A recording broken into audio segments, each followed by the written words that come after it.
जी बच्चों, तो ओवरहेड्स में अब आज की क्लास में हम टॉपिक करना है machine hour rate.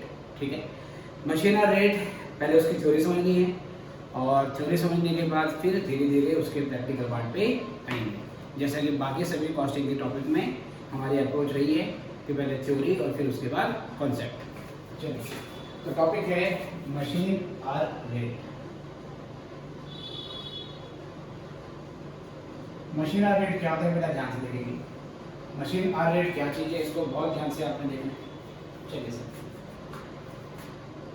In old times, अगर हम ओल्ड टाइम की बात करें, production processes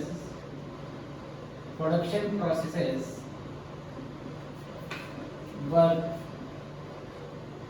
carried out manually by labours. अगर बेटा हम पुराने टाइम की बात करें तो पुराने टाइम में जब टेक्नोलॉजी नहीं थी, जब मशीन्स नहीं होती थी, तो उस समय में अगर हमने प्रोडक्शन करना होता था तो प्रोडक्शन में मैनुअल लेबर का रोल बहुत ज़्यादा होता था, है ना। मतलब जो भी आउटपुट आप प्रोड्यूस करते थे उस आउटपुट को मैनुअली प्रोड्यूस किया जाता था। In old time production processes were carried out mainly by labour, और कह सकते हैं manually by labours. In that case,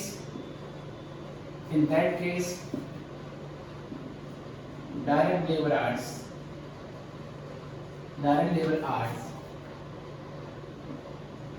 was the appropriate base for absorption of overheads,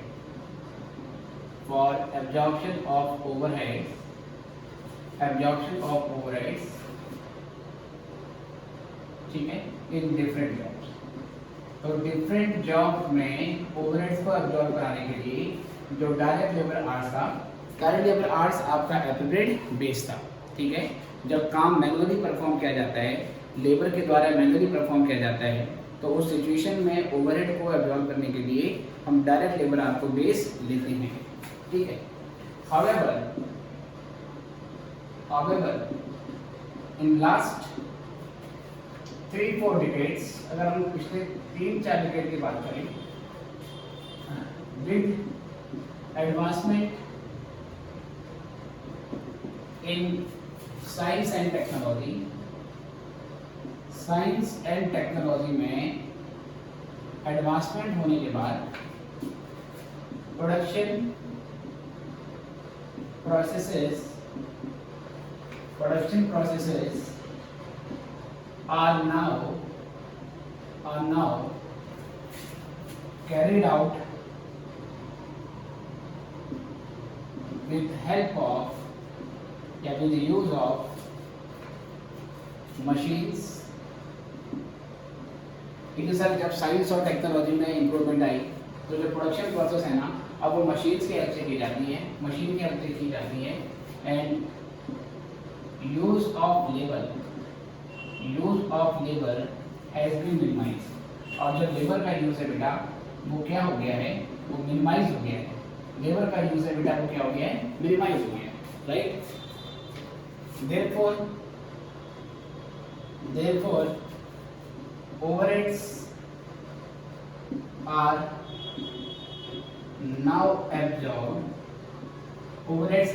absorbed on the basis of machine hours। ठीक है बेटे, तो जो overheads हैं वो मशीन आवर्स के बेस पे एब्जॉर्ब किए जाते हैं। मेरे कहने का मतलब ये है कि हम जो ओवरहेड एब्जॉर्प्शन रेट निकालेंगे, ओवरहेड एब्जॉर्प्शन रेट को निकालने के लिए हम पहले ऊपर ओवरहेड का अमाउंट ले लेंगे, और ओवरहेड के अमाउंट को हम मशीन आवर्स से क्या करेंगे, डिवाइड करेंगे। हम ओवरहेड के अमाउंट को मशीन आवर्स से डिवाइड कर देंगे, तो यहाँ से हमारे पास आ जाएगा ओवरहेड एब्जॉर्प्शन रेट। क्योंकि ये ओवरहेड एब्जॉर्प्शन रेट हमने मशीन आवर्स के बेस पर निकाला है, इसलिए इसको हम मशीन आवर्स रेट भी बोलते हैं। ठीक है, तो मशीन आवर रेट की हमें जरूरत क्यों पड़ी, क्योंकि साइंस और टेक्नोलॉजी में इम्प्रूवमेंट होने की वजह से अब जो प्रोडक्शन प्रोसेसेस हैं उसमें मैनुअल लेबर का यूज़ बहुत कम होता है और मशीनों का जो यूज़ होता है बेटा वो ज़्यादा होता है।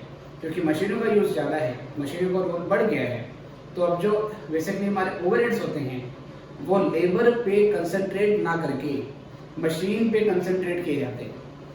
ठीक है, हमारे जो ओवरहेड्स होते हैं उसको क्या करते हैं, हम उसको मशीन पे कंसंट्रेट करते हैं और मशीन पे ओवरहेड को कंसंट्रेट करने के बाद, मशीन्स पर ओवरहेड को एलोकेट करने के बाद फिर मशीन के थ्रू, मशीन आर्ट्स के थ्रू हम मशीन आर रेट निकालते हैं।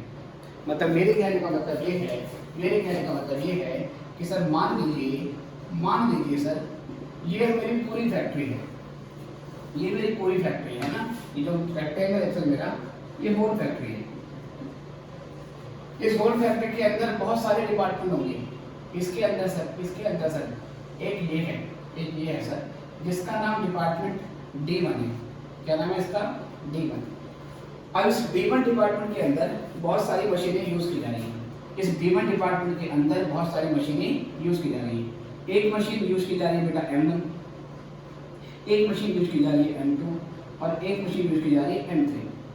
तीनों मशीनें क्या है सर? तीनों की तीनों मशीनें डिस्टिंक्ट हैं, अलग अलग हैं। अलग अलग कहने का मतलब है कि तीनों मशीनों का शेप अलग है, तीनों मशीनों का साइज अलग है और तीनों जो मशीन्स हैं उनका अलग अलग पर्पस है। अलग अलग तरीके का डिज़ाइन बनाने के लिए, अलग अलग तरीके का आउटपुट, बेसिकली जो अलग अलग तरीके के आउटपुट को बनाने के लिए हम अलग अलग मशीन का यूज करते हैं। तीनों की शेप अलग है, तीनों का साइज अलग है, तीनों का यूज़ क्या है अलग अलग है, लेकिन ये तीनों एक ही डिपार्टमेंट में D1 डिपार्टमेंट के अंदर यूज किए जाते हैं। मान लीजिए जो M1 मशीन है सर, वो ऐसी दिखती है। ठीक है सर, मान लो सर, मानने का क्या है, M1 मशीन ऐसी दिखती है सर, ये M1 है, राइट। और मान लो सर जो M2 मशीन है वो ऐसी है, जो M2 मशीन है वो ऐसी है। ठीक है, ये केवल मैं समझाने के लिए आपको कह रहा हूँ। और उसके बाद मान लो जो M3 मशीन है सर, जो M3 मशीन है ये सर मान लीजिए कि सर ये ऐसी दिखती है। जो M3 मशीन है सपोज मान लीजिए वो ऐसी है। ठीक है, ये तीनों मशीनें सर अलग अलग है। तीनों मशीन भी डिपार्टमेंट D1 में यूज की जा रही हैं। तीनों की शेप अलग है, तीनों का साइज अलग है और तीनों का फंक्शन, तीनों का यूज अलग अलग है। मैं क्या कर रहा हूँ सर, कि मान लो एक जॉब है जो M1 मशीन के थ्रू कंप्लीट की गई। जॉब का मतलब क्या होता है बेटा? जॉब का मतलब होता है ऑर्डर। एक कस्टमर का ऑर्डर आया, वो कस्टमर का ऑर्डर, मान लीजिए वो जॉब नंबर 105 था, वो जॉब नंबर 105 M1 मशीन के थ्रू कंप्लीट किया गया। तो जब मैं उस जॉब नंबर 105 की कॉस्ट निकालूंगा तो मैं उसमें जो मटेरियल लगा है उसको इंक्लूड करूंगा, जो लेबर आवर्स लगे हैं, है ना, क्योंकि मशीन भी सर लेबर ने चलाई होगी। मान लीजिए कि ये फुल्ली ऑटोमेटिक मशीन नहीं है कि आप बटन दबा देते हो मशीन सारा काम अपने आप कर लेती है, नहीं, ये सेमी ऑटोमेटिक मशीन है जिसमें मशीन भी चलती है और लेबर भी कुछ समय इसमें स्पेंड कर रहा है। तो जॉब नंबर 105 में मैंने मटेरियल की कॉस्ट जोड़ दी, उसमें मैंने लेबर ने जितना समय स्पेंड किया उसके हिसाब से उसकी वेजेस भी जोड़ दी। और ये अब M1 डिपार्टमेंट में, D1 डिपार्टमेंट में जो M1 मशीन है, मैं इस मशीन का ओवरहेड भी उस जॉब नंबर 105 में जोड़ूंगा। तो पहले मुझे ये पता होना चाहिए कि अगर M1 मशीन ने जॉब नंबर 105 के ऊपर 6 घंटे स्पेंड किए हैं, अगर M1 मशीन ने जॉब नंबर 105 के ऊपर 6 घंटे स्पेंड किए हैं, तो उन 6 घंटों में कितना ओवरहेड इनकर हुआ होगा? तो पहले मैं क्या करूँगा सर, जो पूरी फैक्ट्री के ओवरहेड है, उस पूरी फैक्ट्री के ओवरहेड में मैं इस डिपार्टमेंट का ओवरहेड का हिस्सा निकालूंगा, है ना। ये D1 डिपार्टमेंट है, ऐसे मान लो इसके ऊपर, इसके अंदर एक D2 डिपार्टमेंट है और इसी के अंदर एक D3 डिपार्टमेंट है। तो पहले पूरे फैक्ट्री के जो ओवरहेड है उसमें D1 का हिस्सा निकालूंगा। जैसे पूरी फैक्ट्री का रेंट है तो उसमें D1 का कितना हिस्सा, पूरी फैक्ट्री की अगर जनरल लाइटिंग है तो पूरी फैक्ट्री की जनरल लाइटिंग पर D1 का कितना हिस्सा। तो पहले फैक्ट्री से जो खर्चे हैं वो D1 पे लाऊंगा, फिर D1 पे जब खर्चे आ जाएंगे तो D1 में M1 का शेयर निकालूंगा। आई रिपीट, पहले पूरी फैक्ट्री से किस पे खर्चे लाऊंगा? D1 पे, फिर D1 से किस पे लाऊंगा? M1 पे। और जब मेरे पास M1 के हिस्से के खर्चे आ जाएंगे तो मैं M1 के ओवरहेड को M1 के मशीन आर्ट से क्या कर दूंगा? डिवाइड कर दूंगा। तो इससे मालूम चल जाएगा कि अगर M1 मशीन 1 घंटा चलती है तो 1 घंटा चलने पे उसमें कितना ओवरहेड इनकर होता है, राइट। और फिर इस तरीके से ओवरहेड को जॉब नंबर 105 में रिकवर कराया जाएगा। ओके, इतना लिखो पहले, फिर हम आगे बढ़ते हैं।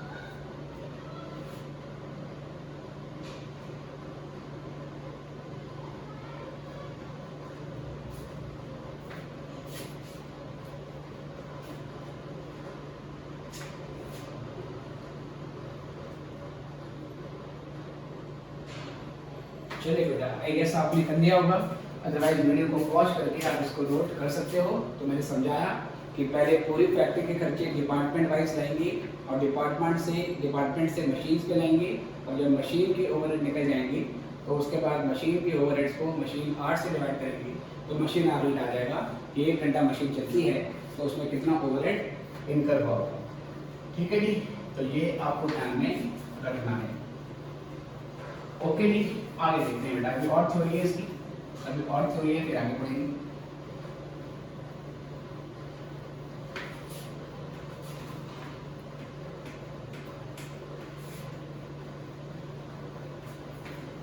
चलिए, अब यहां से अगर हम आगे बढ़े तो इसमें आगे लिखते हैं, for calculation of machine hour rate निकालने के लिए overheads related to the machine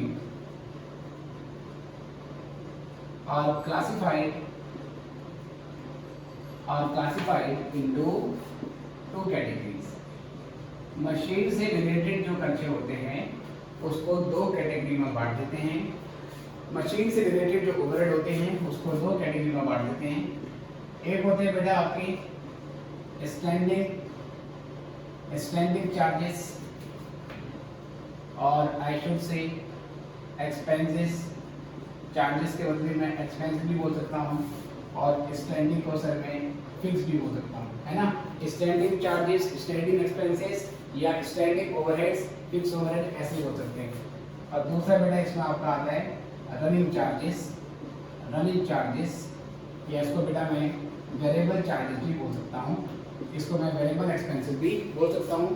तो मशीन से रिलेटेड जो हमारे एक्सपेंसेस होंगे वो 2 भागों में पड़ जाते हैं, स्टैंडिंग चार्जेस और दूसरा कौन सा है बेटा, रनिंग चार्जेस। स्टैंडिंग चार्जेस कौन से होते हैं?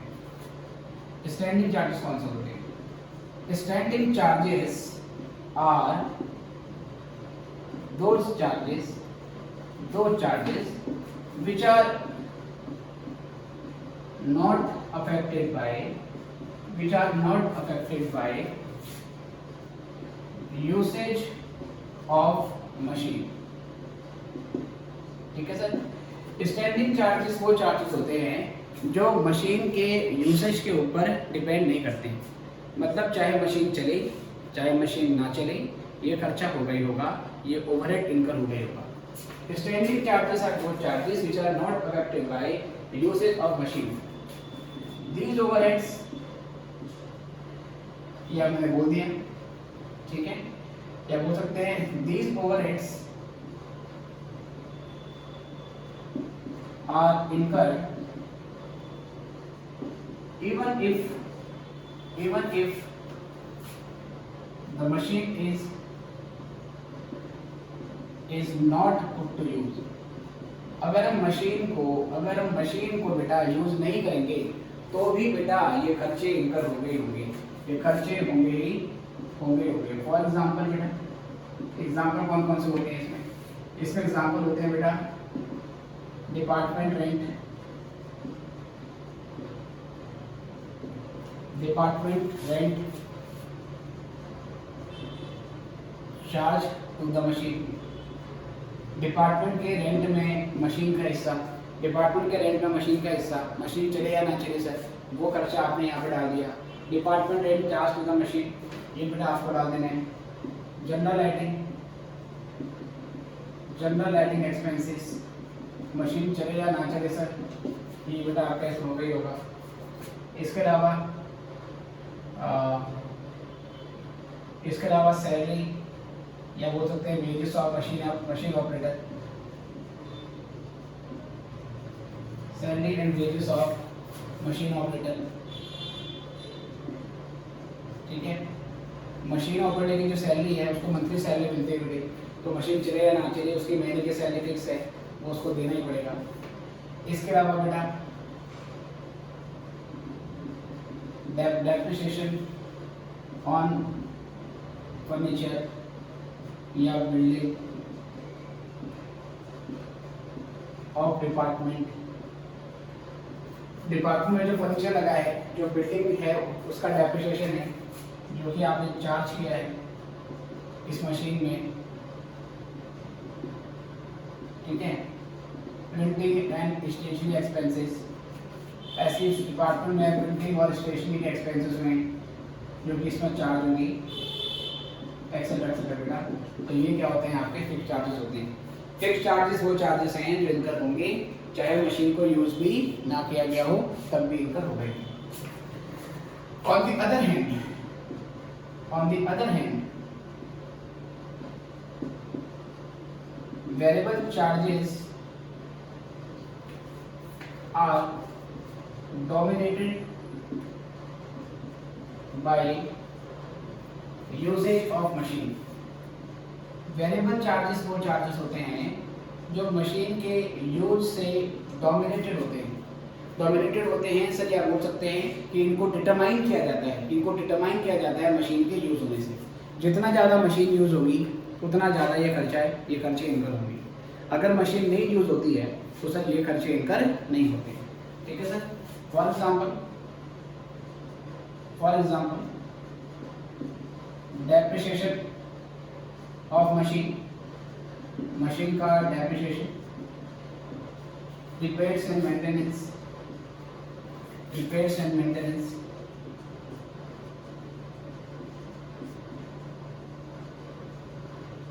पावर कंज्यूम्ड बाय मशीन,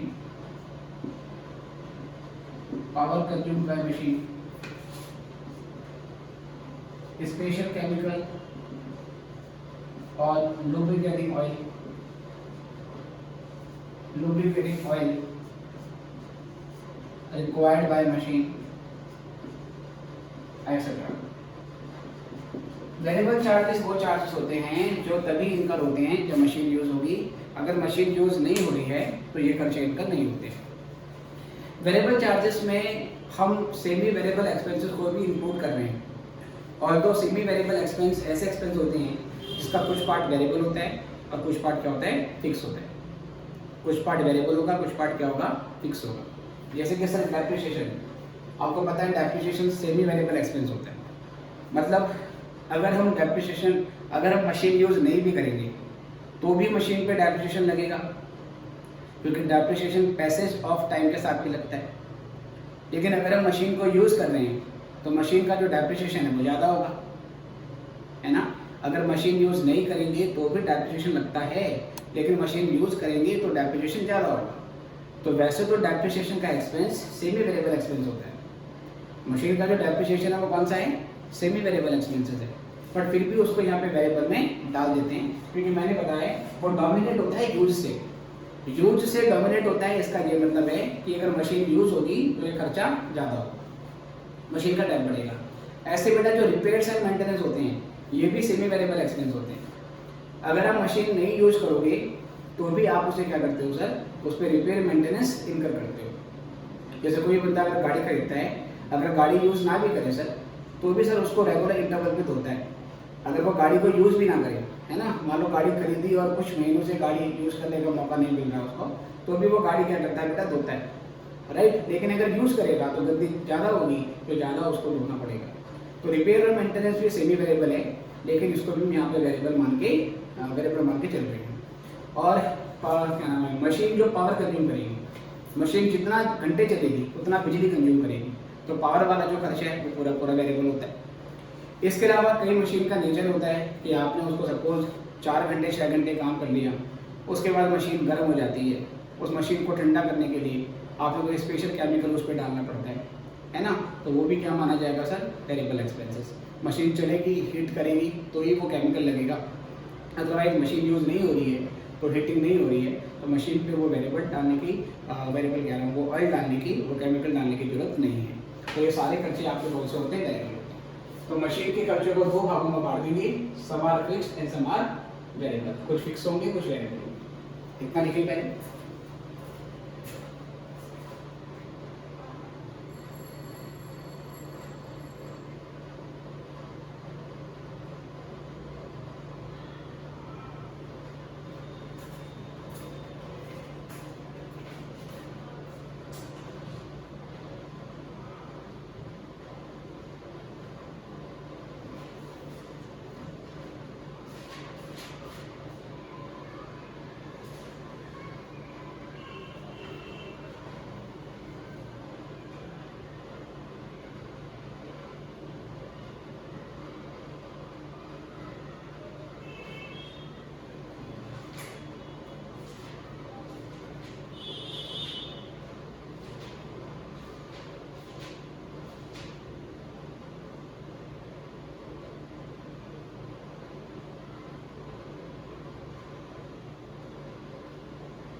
जी बेटा, आई गेस ये आपने नोट कर लिया होगा।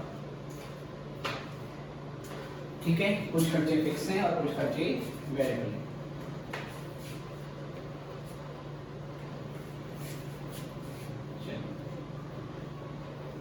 तो इस तरीके से हमने खर्चे को 2 भागों में बांट दिया।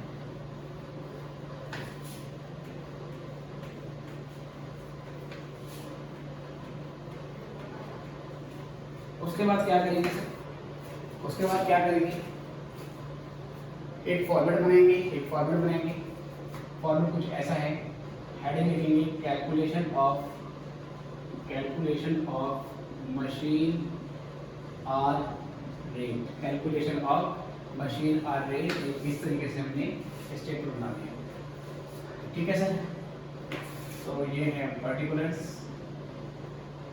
और ये है अमाउंट। तो पहले यहाँ पे लिखेंगे हम स्टैंडिंग चार्जेस। ठीक है सर, स्टैंडिंग चार्ज का मतलब हो गया फिक्स एक्सपेंसेस। इसमें आपको मैंने बताया क्या क्या है, डिपार्टमेंट के रेंट का हिस्सा जो इस मशीन पे चार्ज किया गया, जनरल लाइटिंग,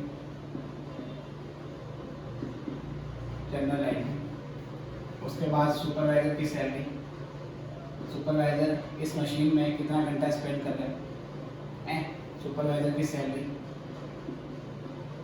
तो ये भी आपको यहाँ पे देनी पड़ेगी, फिक्स मान लेते हैं। इसके अलावा डेप्रिसिएशन बेटा किसका, फर्नीचर का या डिपार्टमेंट की बिल्डिंग का या फैक्ट्री की बिल्डिंग का, मतलब मशीन को छोड़कर बाकी जो असेट्स हैं उसका डेप्रिसिएशन आपको फिक्स चार्जेस में देना है।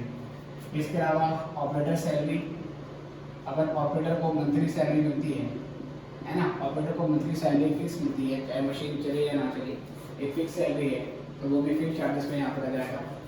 अगर मशीन का इंश्योरेंस करवा रखा है ना, अगर मशीन का इंश्योरेंस करवा रखा है बेटा, तो इंश्योरेंस प्रीमियम जो जा रहा है वो भी फिक्स चार्जेस है, वो भी हम यहाँ पे ले लेंगे। इसके अलावा बेटा अकाउंटिंग एक्सपेंसेस होंगे, इस डिपार्टमेंट में अकाउंटिंग भी की जाती है, printing stationery pen paper pencil उसमें कंज्यूम होता है, तो वो भी इसमें ले लेंगे। ये करने के बाद हमारा आ जाएगा टोटल स्टैंडिंग चार्जेस, ये आ जाएगा टोटल स्टैंडिंग चार्जेस। अगर ये खर्चे मंथली नहीं है तो ये खर्चा पूरे मंथ का आएगा, अगर सारे खर्चे पूरे साल के लिए हैं तो ये टोटल स्टैंडिंग चार्जेस पूरे साल का आएगा, है ना। ड्यूरेशन आपको दी होगी। नॉर्मली ये पूरे साल के लिए बनाया जाता है। जब ये आ जाएगा फिर आप यहाँ से निकालोगे, यहाँ से निकालोगे स्टैंडिंग चार्जेस पर मशीन आवर्स, स्टैंडिंग चार्जेस पर मशीन आवर। और स्टैंडिंग चार्जेस पर मशीन आवर कैसे निकालोगे? जो आपके लिए टोटल स्टैंडिंग चार्जेस आए हैं, जो टोटल स्टैंडिंग चार्जेस आए हैं ये वाले, इसको डिवाइड कर दोगे इफेक्टिव मशीन आवर से। इसको डिवाइड कैसे करेंगे? इफेक्टिव मशीन आवर से। और इससे डिवाइड करने के बाद जो स्टैंडिंग चार्जेस पर मशीन आवर कैसे निकलेगा? ये जो टोटल आया बेटा, इसको इफेक्टिव मशीन आवर से डिवाइड कर देंगे। इफेक्टिव मशीन आवर क्या है ये भी मैं आपको बताऊंगा। अभी मान के चलो मशीन आवर है। ये करने के बाद अब यहाँ से लिखेंगे वेरिएबल चार्जेस और आईशो से रनिंग चार्जेस। वेरिएबल चार्जेस में आपको वेरिएबल चार्जेस पर मशीन आवर है ना, वेरिएबल चार्जेस पर मशीन आवर। स्टैंडिंग चार्जेस में पहले टोटल निकालना है और टोटल को इकट्ठा एक ही बार इफेक्टिव मशीन आवर से डिवाइड कर देंगे। लेकिन वेरिएबल में क्या करेंगे? वेरिएबल में हर चार्जेस को पर आवर बेसिस पे दिखाना है।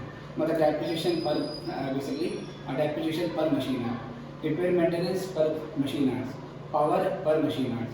हर इंडिविजुअल एक्सपेंस वेरिएबल का पर मशीन आवर के रूप में दिखाने हैं। जबकि आपके स्टैंडिंग चार्जेस हैं उनमें इंडिविजुअल पर मशीन आवर पे नहीं बताना, जो टोटल है उसको पर मशीन आवर पे बताना है ना, ये आपको ध्यान रखना है। तो इसमें आएगा आपका डेप्रिसिएशन और मशीनरी।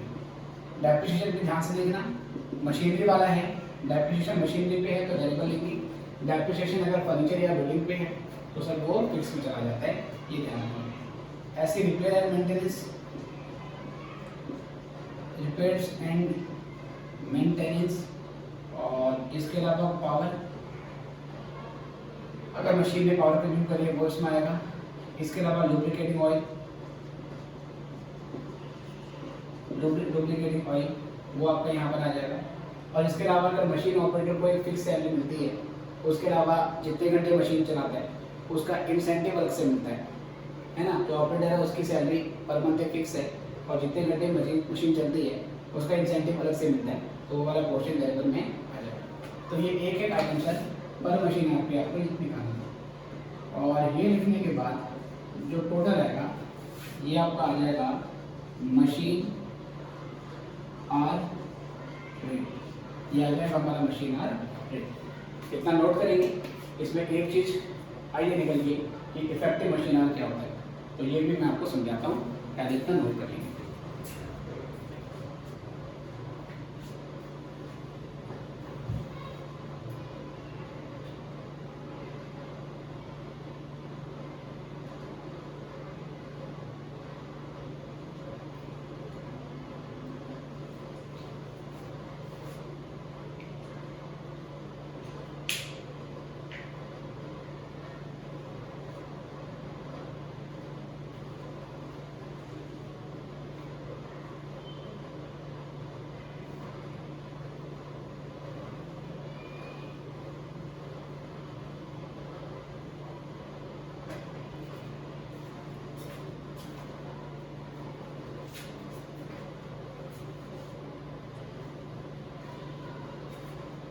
चलो बेटा ये ऐसे कर लिया होगा, अदरवाइज वीडियो को पॉज करके आप इसको नोट कर सकते हैं। अब इफेक्टिव मशीन आवर का मतलब क्या होता है इसके बारे में बात करेंगे। इफेक्टिव मशीन आवर के बारे में बात करेंगे।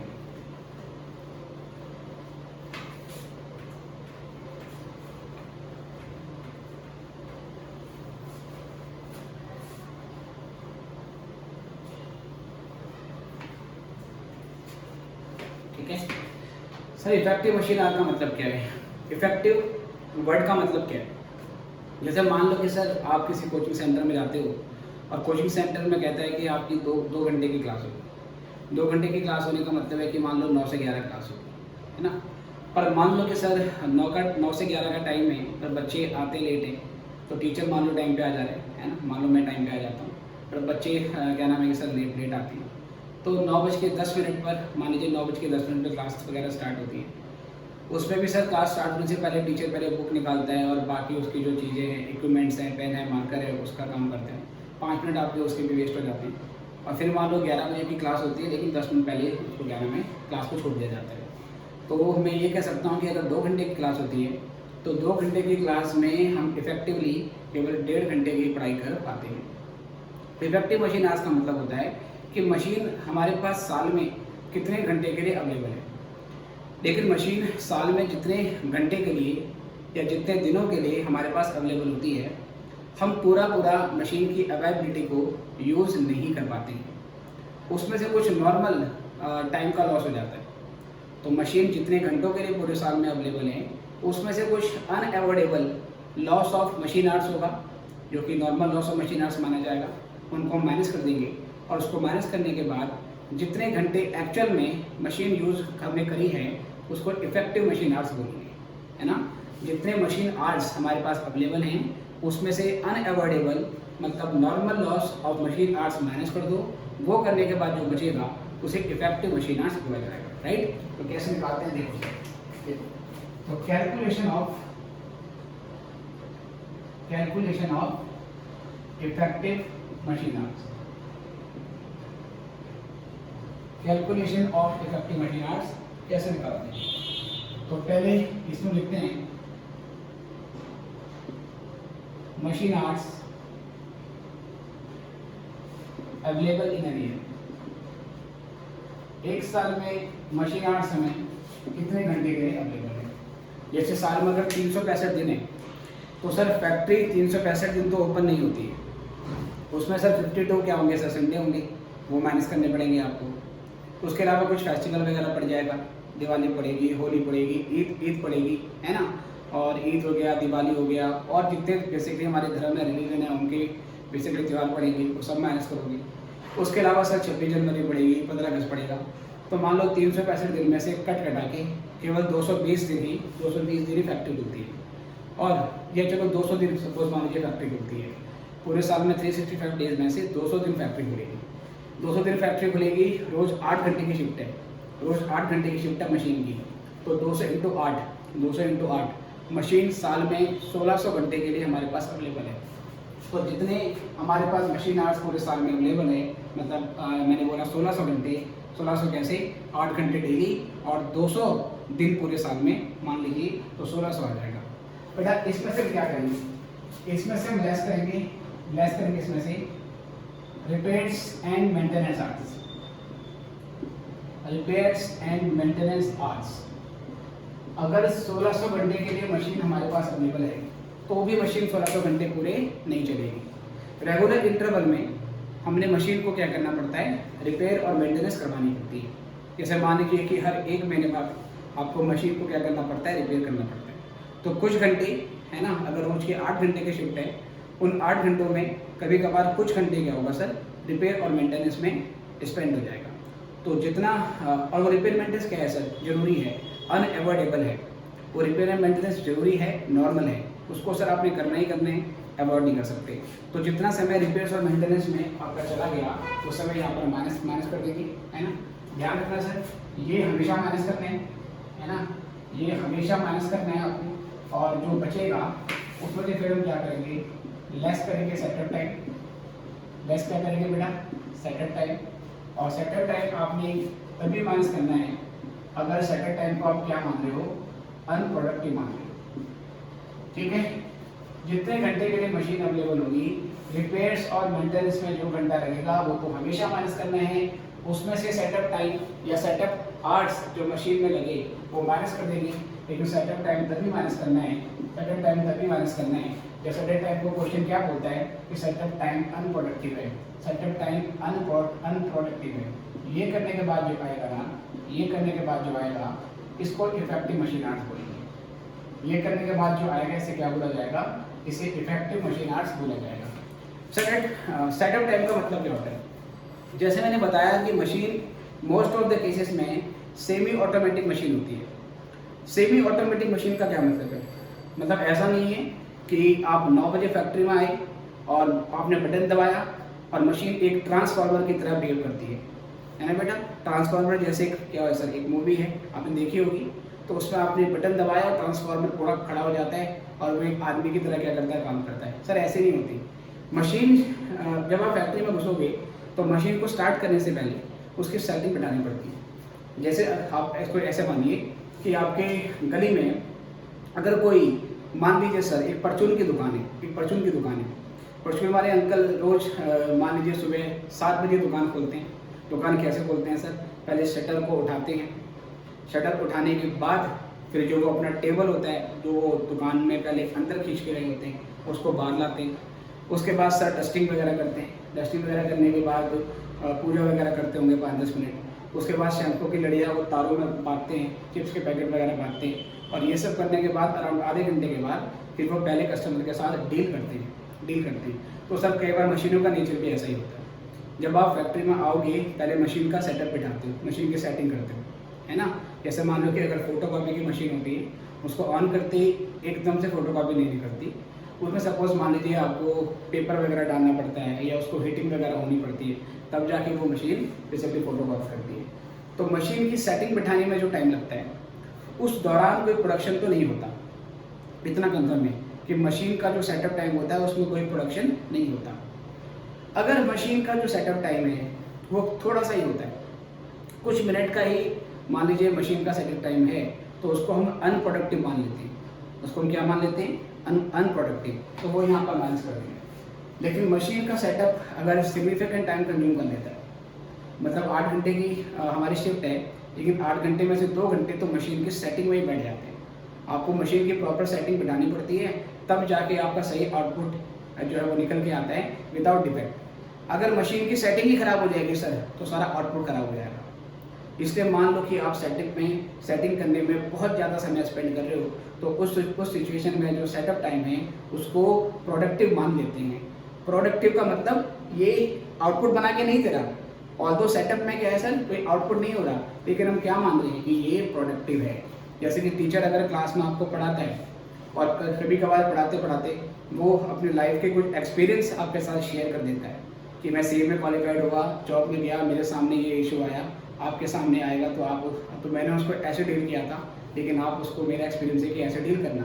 तो ऑल्दो 10 मिनट 15 मिनट कोई पढ़ाई नहीं हो रही, पर आपको क्या लगता है कि यार टीचर ने एक नई चीज़ बता दी जो शायद मेरे कैरियर में आगे काम आएगी। तो हिज वर्ड्स और हर वर्ड्स वर प्रोडक्टिव। वो क्या है? प्रोडक्टिव है, ऑल्दो उस दौरान कोई आउटपुट प्रोड्यूस नहीं हो रहा है। मेरे कहने का मतलब ये है, आपको इतना ध्यान रखना है, अगर सेटअप टाइम अनप्रोडक्टिव बोलेगा तो माइनस करना है। सेटअप टाइम अगर प्रोडक्टिव बोलेगा, क्या बोलेगा?